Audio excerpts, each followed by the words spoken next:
નમસ્કાર ખેડૂત મિત્રો, આજે આપણે ફરી એક વખત મહુવા તાલુકાના નીચા કોટડા ગામે આવ્યા છીએ। ત્યાં આપણે એક પ્રગતિશીલ ખેડૂત છે આપણા, તેને આપણી સિગ્મા કંપનીની પ્રોડક્ટ છે સુપિક સોઇલ, તે ડુંગળીમાં પાયેલું છે।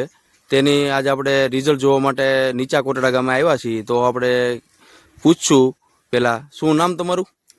મારું નામ શિયાળ વિઠ્ઠલભાઈ ઝીણાભાઈ, ગામ નીચા કોટડા, તાલુકો મહુવા, જિલ્લો ભાવનગર। બરોબર। હવે વિઠ્ઠલભાઈ, તમે આપણી સિગ્મા કંપનીની કઈ પ્રોડક્ટ લાવેલા છો?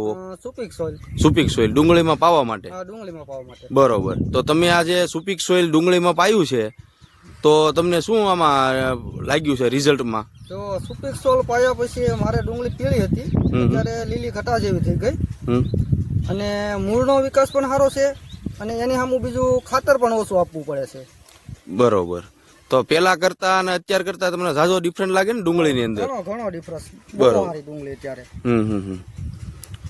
બસ, હું તો એમ કહું કે નહીં, આ ખેડૂતને આ વાપરા જેવી પ્રોડક્ટ છે। બરોબર। હા હા, સુપિક સોઇલ। સુપિક સોઇલ, બરોબર। તો તમે આ સિગ્મા કંપનીની સુપિક સોઇલ થી પ્રોડક્ટ થી તો આમ સારું લાગ્યું ને તમને, રિઝલ્ટ બાબત ને બધી બાબત? બરોબર। કેટલા લાવ્યા હતા તમે? હું લીટર લાવ્યો તો 2 વીઘામાં છું। 1 લીટર 2 વીઘામાં પાયું? બરોબર।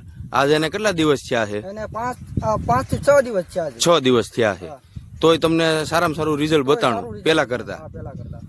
ઓકે।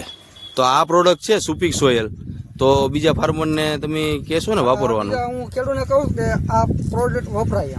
વપરાય? ઓકે વિઠ્ઠલભાઈ।